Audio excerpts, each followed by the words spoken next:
Bueno, señores, tal como habíamos anunciado al inicio del programa, nos acompaña el licenciado Rafael Céspedes. Un honor que esté otra vez en el programa, señor Céspedes, porque con usted analizamos básicamente figuras, países con el tema electoral y cómo en su experiencia de asesor y de estratega nosotros podemos quizá, vamos a decir que no ver más allá de la curva, pero sí ver el panorama con un poquito más de claridad. En el caso de la República Dominicana somos parte de todo, ¿verdad? De un todo, primero del mundo y después del continente y después de América Latina. Un continente que ha estado, según los organismos internacionales, siempre dan vaticinios y nunca son buenos para esta región del mundo, porque somos más belicosos, hay más violencia, somos pobres y tenemos muchos desafíos y muchas cosas que ya muchos países han superado, todavía sigue siendo una tarea pendiente para muchos países del área. Entonces, en medio de este panorama y de los vaticinios que hay en el 2023, que será un año difícil, que tenemos todavía el reto de la recuperación para estar como estábamos al menos antes de la pandemia, seguimos recibiendo los coletazos de la pandemia, tenemos el tema de la guerra de Ucrania que nos afecta, y entonces en medio de ese panorama, donde dicen los expertos que el tema económico en cierta forma define un resultado electoral. Usted me va corrigiendo porque estoy diciendo muchísimas cosas ahí. No, tranquila. Entonces, en medio de este panorama, hay para América Latina, comenzamos de lo general y después lo particular, hay por lo menos 3 elecciones presidenciales, hay también otras modalidades de elección, referendos constitucionales y otros desafíos políticos y sociales para la región. ¿Cómo dentro de ese estudio de un asesor que es diario, de ver cómo anda el mundo y cómo anda América Latina, qué se pinta para el 2023? Primero, gracias por invitarme. Siempre. Segundo, Encantado. no acepto lo de que esto en la América Latina todos los años hay el pronóstico de una desgracia, de que lo que viene es malísimo. Sí. Pero no deja de aspirar 10 y 20 gente en cada país a la presidencia. ¿Para Sí. qué? ¿Por qué la gente aspira a una desgracia, a manejar una desgracia? Eso es falso. Lo que sucede es que si a ti te dan un diagnóstico, Dios no lo... a alguien le dan un diagnóstico para no personalizarlo, sobre una terrible enfermedad que viene y mañana te dan la solución a esa enfermedad, todo lo demás se te olvida porque la solución a la grave problema que probablemente no existía, la noticia buena es que estamos saliendo. Cogimos un país en pandemia, cogimos un país en esto, pero usted lo sabía antes. Claro. Entonces, a mí no me gustan esos salvadores. América Latina lo que sí ha hecho es que ha ido creciendo. ¿Dónde está? Salvo excepciones, Venezuela. Bueno, Venezuela no puede crecer más que no se hace al desastre mientras se esté manejando de la manera que se maneja. Pero la mayoría de los países han progresado. ¿Cuál es el problema que hay en Panamá? ¿Cuál es el problema? A pesar de los resabios de un gobierno de un Martinelli que ha tenido problemas hasta familiares en términos legales y morales, fuera y dentro de Panamá. ¿Qué ha pasado en Chile? Es decir, nosotros mismos hemos crecido. Bueno, Venezuela no ha crecido y Haití no ha crecido. ¿Cómo van a crecer? Pero esas son las excepciones, al revés. Yo creo que América Latina sigue en buen pie y va a ir en mejor pie aún que lo que hay. ¿Por qué Ahora, usted dice que va a ir en mejor pie? Si algunos dicen que giramos hacia la izquierda. Y si usted está de acuerdo con esa expresión. Bueno, no es que viramos hacia la izquierda, es que la derecha en la mayoría de esos países ha creído que cada uno es dueño de un pedazo y no han sido capaces de unirse. La izquierda es más hábil y más inteligente, a donde tú has visto la supuesta izquierda crecer, que no es más que un reflejo de un izquierdismo trasnochado, pero que en la práctica no es eso.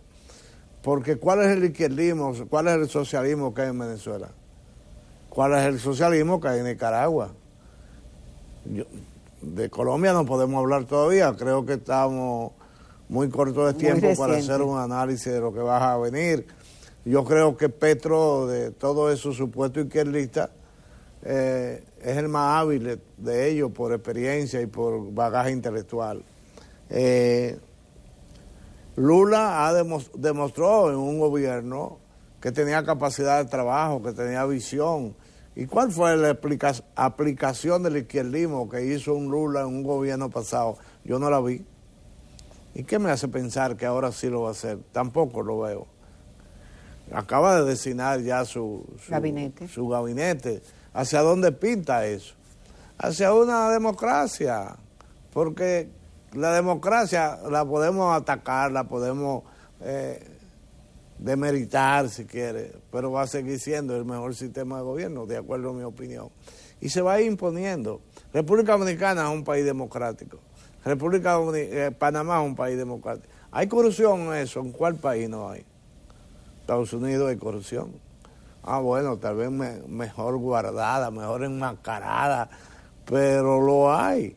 Yo soy positivo en cuanto a que la América Latina nuestra va a crecer. Y vienen mejores gobiernos, porque eso hace experiencia, como es el caso de Chile, de un muchacho, que para mí es eso, un muchacho que ha ido haciendo tropezones, pero el pueblo no deja de observar eso, el pueblo no... Pero además una dirigencia que anda por ahí, que se supone debería captar esos ejemplos, esos equívocos, y comenzar a entrenar al pueblo para que la próxima no cometa ese tipo de error, si es un error al final. ¿Por qué se decide la población cuando va a votar por un candidato? Lo económico es fundamental, es decir, dicen que si el país va bien, pues al presidente de turno, si se reelige, le va bien. Eso siempre es así. Yo estoy convencido de que el pueblo votante está dividido en tres tipos. Hay un voto que es el que yo llamo voto duro, que es el voto del dirigente, del militante del partido, que regularmente no llega a un 20%. En ningún partido, no importa el tamaño. Se mueve del 20 hacia abajo. En un país como el nuestro, estamos hablando de 600, 700, 800 mil personas. Es lo más que yo creo. Hay un voto que anda por el 15 al 20%, según mi opinión, que es lo que yo llamo simpatizante. Le gusta el partido, le gusta el candidato. O el candidato. Y regularmente en estos países latinoamericanos, el candidato es más aceptado que el partido. Sí. Yo puedo votar por un candidato sin ser ese partido. A eso yo le llamo simpatizante. A eso me estoy refiriendo. O sea, un grupo de personas que dicen, bueno, entre Jacqueline y Ramón, yo prefiero Jacqueline, y el otro dice Ramón. Depende cómo cada uno haya logrado impresionar o satisfacer sus inquietudes. Y tercero y final, está el voto que yo le llamo circunstancial. Son las circunstancias, es el discurso, es la promesa, es la forma, es la metodología, con lo emocional incluido, lo que definen ese 35 a 40% de votos que se mueven circunstancialmente. Y regularmente son los que dan la victoria. Regularmente. Así, el voto circunstancial es el que da la victoria. Es el que da la victoria. Ese es el que da la victoria. Y lo define cualquier evento antes de. Bueno, tenemos ejemplos, podemos poner. Sí. El caso de España, cuando explotó el tren, el metro, el tren. ¿Cómo estaba Zapatero respecto a las elecciones? Ganaba. En 3 días perdió las elecciones. Y como eso, la torre de en Nueva York, ¿qué pasó con el gobernador en ese momento? Es decir, pueden pasar eventos, situaciones que den al traste en un momento dado, porque el derrumbe de lo que eso produjo, un tsunami social, un tsunami político, psicológico. El voto hay, todo estratega que sabe su trabajo sabe que hay que dirigir el voto al cerebro, pero para que se deposite en el corazón. Si el corazón no actúa, el voto no va a existir. ¿Cualquiera puede ser candidato presidencial? Bueno, desde el punto de vista legal... Bueno, sí, pero cualquiera, con cualquier condición puede ser y después se trabaja y se convierte realmente en una opción. Un líder se puede construir. Un líder se puede construir. Sí, claro que sí. Eso se que puede dicen de que construir. no tiene carisma, que no tiene gracia, que eso se puede mejorar. Bueno, yo te voy a poner un ejemplo. Yo tengo 3 hijas. Una de ellas se graduó en turismo, asunto de comida. Hay otra que estudió psicología. Nosotros preferimos la comida de la psicóloga, no de la... De la que se graduó de turismo. Porque también hay cosas naturales en la gente. O sea, Sí. cómo se siente haciendo tal cosa, las cualidades que pueda tener. Tú me pones, por ejemplo, a mí a hacer cosas manuales y se me va a caer de la mano. Yo no tengo capacidad manual, ¿no? Pero se puede construir. Se puede construir.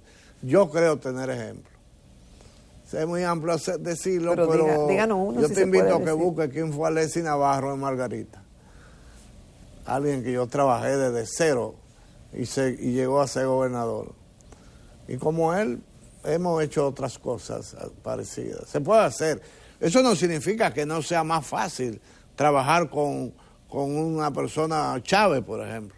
Chávez era un hombre con carisma, era un hombre con capacidad de trabajo, era un hombre que sabía, era histriónico en su comportamiento, se dejaba a usar en el buen sentido de la palabra. No es lo mismo que yo trabajar, por ejemplo, con el papá de Chávez, a quien también me tocó trabajar. Una persona que apenas sabía lo que era una sonrisa, una persona que no levantaba la cabeza, una persona que tenía problemas de expresión, era muy corto en su lenguaje, no manejaba... Todo eso influye, hasta Claro, la mirada, la porque sonrisa, la cabeza, la marcha del caminar, el saludo, todo eso influye. Todo eso es parte, porque la emoción, el corazón hace un papel muy importante en esta cosa.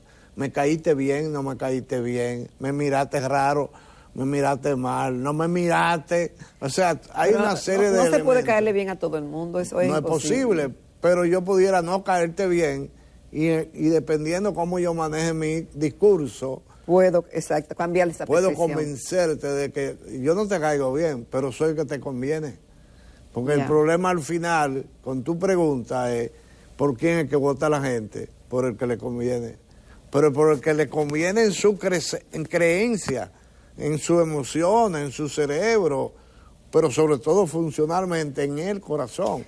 Usted dijo algo ahorita que de uno de las personalidades que usted mencionó y dijo, bueno, por su bagaje intelectual. El bagaje intelectual de una persona, de un candidato, influye en el resultado electoral, su preparación, su bagaje intelectual, influye. Hay algo que nosotros manejamos que le llamamos escenario.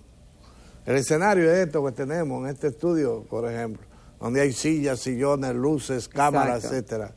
En la medida que yo maneje este escenario, yo soy mejor o menor o más malo como técnico en el asunto. O sea, ¿cómo el director de cámara me va a sacar a mí? ¿Qué provecho le va a sacar a mis movimientos faciales o manuales, por ejemplo?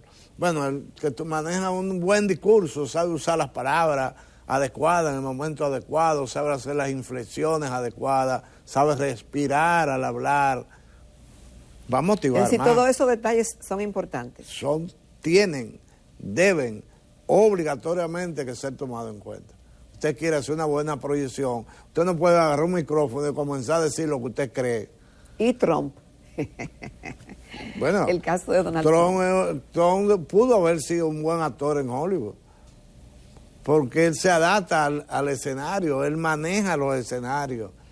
Trump no va a los sitios a hablarle a la gente, Trump va a los sitios a convencer a la gente. Y eso ha ido dando los resultados que sabemos que tuvo y todavía sigue teniendo. Entonces, manejar el escenario, de acuerdo a Rafael Cepeda, no sé si alguien más lo cree, es ganar el 45% de una elección. Manejar el escenario. Sí, nada más eso. Si Pero usted si sabe, usted maneja el escenario 1000 veces al día, en los 7 días de la semana, se puede hacer el trabajo.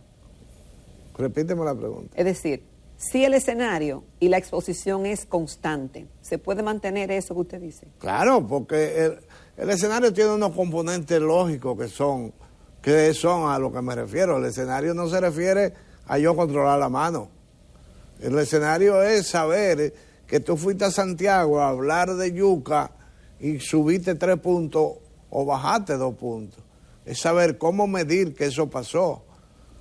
Y entonces en la próxima visita a Santiago sabe que no va a hablar de yuca, porque eso es en Moca.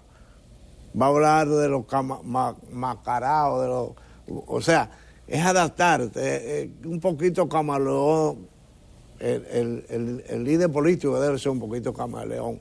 En sentido correcto a la palabra, no me refiero a engañar, es saber qué es lo que la gente quiere, que porque se supone que tú vas al gobierno a satisfacer necesidades. Debe de antemano saber cuáles son. Yo no puedo venir a ofrecerte aquí, te voy a ofrecer un buen canal de televisión para que hagan un mejor programa. Pero ¿cómo vengo a ofrecerte eso? Si tú estás en uno de los mejores canales con un buen programa, o sea, eso no te va a motivar a ti a nada. Pudieran haber otras cosas que te hagan mover, pero no esas, porque esas ya las tienes. Ok, con su permiso y de los señores televidentes, vamos a una pausa, porque cuando regresemos vamos a hablar de los candidatos que ya están definidos aquí.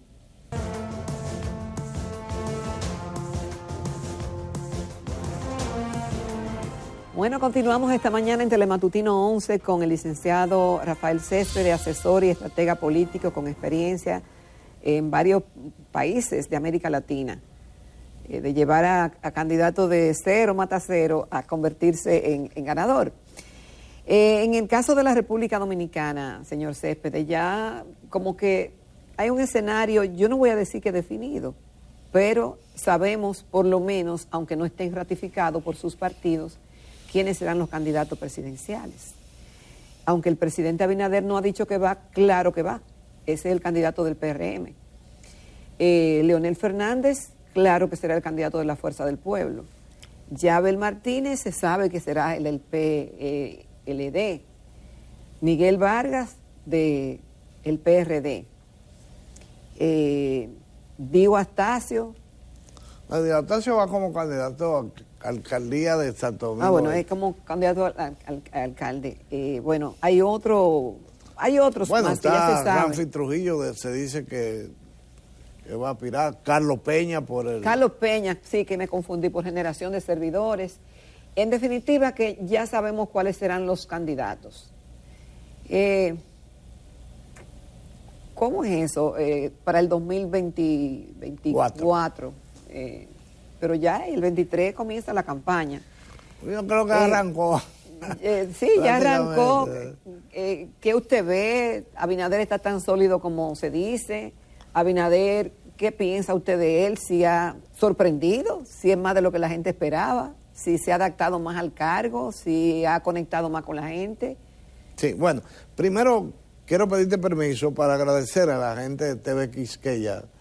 Es un canal amigo que nos está retransmitiendo y agradecerle la gentileza de esa acción y a los televidentes de Estados Unidos, Canadá, Puerto Rico que también nos ven a través de ellos. Así es, un abrazote. Un abrazote a esa diáspora tan buena y tan importante. Y tan importante para nosotros y todos.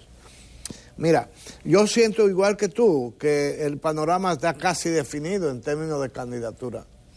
Que Abel Martínez, Leonel Fernández, aunque no lo ha dicho él, sus acciones y demás cosas, y sobre todo de su gente, marca que Luis Abinader va a ser el candidato del PRM. Yo pienso más que eso, yo pienso que no va a ser, es que tiene que ser, porque dentro de lo que es un PRM actual no se vislumbra ni a nadie. Que no, y además ya sería tarde. Prácticamente tarde por la carencia de liderazgos, aunque hay gente apuntando a partes de atrás por si acaso, pero yo no le veo la más mínima posibilidad. Yo pienso que van a haber más candidatos que esos 4 que están ya definidos, como Carlos Peña, que sin duda va a ser candidato de su partido, Abinader, como dijimos, Leonel y Abel. Yo pienso que si las cosas siguen como están hoy, el pleito de verdad, el debate de verdad, la lucha de verdad va a ser Luis Abinader y Leonel Fernández. Yo pienso que ellos dos estarán en los 2 primeros lugares peleándose la posibilidad de quedar en primer lugar no ganadores. Yo no veo ganadores en primera vuelta. Esta vez no lo veo. No veo manera de que en un país como este, que la experiencia dice que alrededor del 28% de los votantes no lo hacen, estamos hablando entonces de que vamos a tener unos 6 millones de votos. Ganar una primera vuelta es 3 millones de votos. Estoy hablando de números redondos. Sí. Y eso yo no veo ningún líder en la actualidad en capacidad de asimilar esa cantidad de votos. Y esas personalidades, y en el momento que vive la República Dominicana, de Abinader y Leonel, ¿cómo es para usted Leonel y cómo es para usted Abinader?